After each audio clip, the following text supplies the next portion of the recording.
échange ce jour sur la question des multiples blocages observés dans l'implémentation du projet de loi visant à doter le monde rural d'une assurance risque au Cameroun. Ce projet a été déposé à l'Assemblée nationale. Va-t-il passer? Ont-ils examiné les contours? Comment comprendre que ce projet de loi visant à doter le monde rural d'une assurance risque arrive au moment où les agriculteurs sont tous fatigués, où les agriculteurs ont vendu toutes leurs propriétés, leurs domaines à ceux qu'on considère comme des élites. Et qu'à ce jour, c'est les élites qui, parce que trempées au sein du sérail, se retrouvent à dire en ce moment, on a besoin d'un projet de loi visant à doter le monde rural d'une assurance risque. Est-ce possible et quels en seront les contours? N'y a-t-il pas lieu de voir là une tentative de détournement de fonds, des visées autres que celles énoncées dans ces différentes thèses? Comment penser doter le monde rural d'une assurance risque lorsque le Cameroun ne dispose pas encore d'une stratégie nationale de gestion des risques agricoles? On commence par là, comme c'est le cas aux États-Unis, comme c'est le cas en France, comme c'est le cas en Turquie. Stratégie nationale de gestion des risques agricoles. Malgré l'introduction dans le Code des assurances en 2012 de dispositions relatives à la micro-assurance susceptibles de cerner le secteur agricole, il n'existe pas pour l'instant de produits d'assurance répondant aux besoins des agriculteurs. Des études récentes effectuées en 2015 par l'AFD et la Banque mondiale en 2016 ont mis en évidence la possibilité de mettre en place des assurances indicielles dans certaines filières. Les outils contractuels de couverture du risque sont quasi inexistants dans ce pays.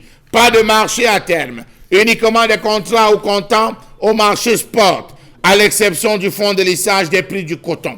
Comment feront-ils pour assurer les plantations lorsque l'État ne joue pas sa part de partition dans la lutte et la prévention des grands fléaux? Premier point. Les risques liés aux conditions naturelles. Il s'agit des sécheresses, les inondations qui concernent toutes les zones du pays, les changements climatiques dont on fait allusion qui entraînent et entraînera une augmentation de la fréquence et de l'ampleur des sécheresses, des inondations et de l'érosion des terres. Depuis pratiquement 7 ans, on nous parle des changements climatiques. Qu'est-ce qui a été fait pour résorber la question des changements climatiques? Point d'interrogation. Nous avons un deuxième point, les risques biologiques. Ils correspondent au premier lieu aux ravages, ravageurs et nuisibles qui affectent toutes les cultures au stade de la production et du stockage. Les risques liés au marché. Dans ce domaine, le risque le plus important est la volatilité interannuelle et intra-annuelle des prix à la production des denrées agricoles qui hypothèquent la rentabilité des investissements liés ou mieux réalisés par les agriculteurs et les éleveurs. Un cas simple. Vous avez des saisons où la tomate sort. Le cajot, c'est 1500. Une autre période, la tomate sort, c'est 12 000 le cajot de tomate. Comment gérer cette volatilité? Ont-ils pensé? Question. La volatilité des prix est plus forte pour les filières café, cacao, fruits et légumes que pour les autres filières agricoles. Les risques, quatrième point, les risques liés aux intrants agricoles.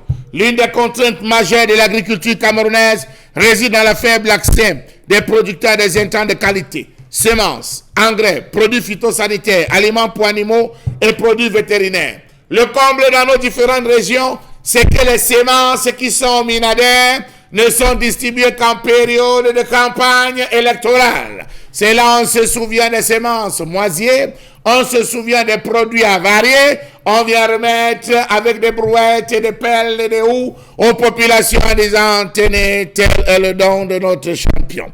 Cinquième point, les risques liés aux infrastructures. L'insuffisance ou la piètre qualité des voies de communication. Des infrastructures de stockage des réseaux d'eau et d'énergie sont autant de contraintes. Nous sommes en Galamandouga. Pour entrer en Galamandouga, au mieux, à Angossas, peut-être encore, allons loin, comment on appelle, Benbis.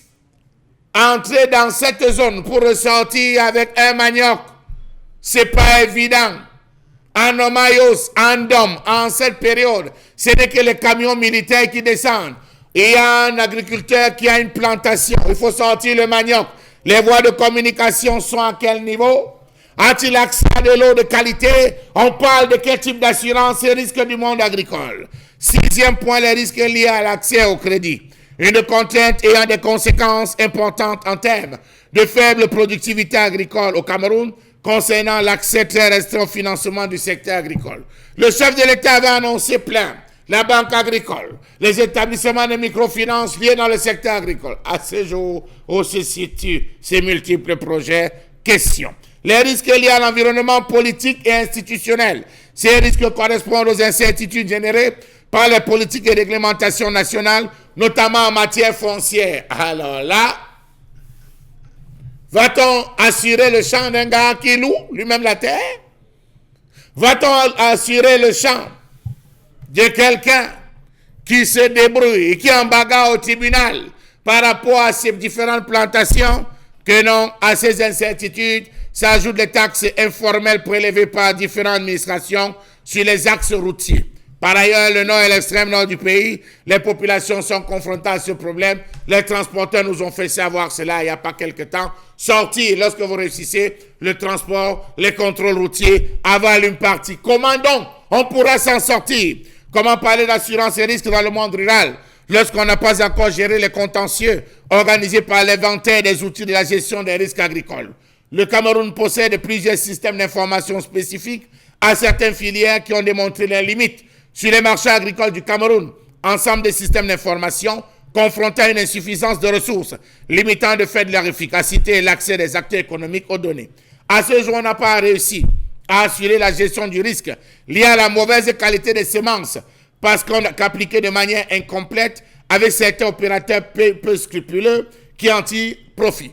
En matière de protection des végétaux, comme en matière de surveillance épidémiologique des animaux, le Cameroun possède et dispose d'un cadre réglementaire assez complet et des services techniques implantés mais inefficaces sur tout le territoire. Services techniques de la direction de la réglementation et du contrôle des qualités des intrants et des produits agricoles et la brigade du projet de lutte contre les grands fléaux des vivriers. Ils sont où sur le terrain? On les cherche. Pour lancer cela, il faudrait qu'on réactive les postes agricoles.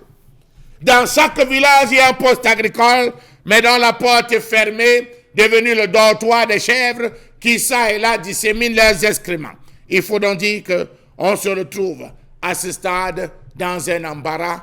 Et si au fond, ce projet de loi ne visait qu'à aider ces barons de Yaoundé, qui sont devenus les propriétaires de toutes les parcelles de terre dans les villages, à avoir encore plus d'argent, plus de moyens, plus de protection pour garantir à leur descendance une aisance à une autre pareille.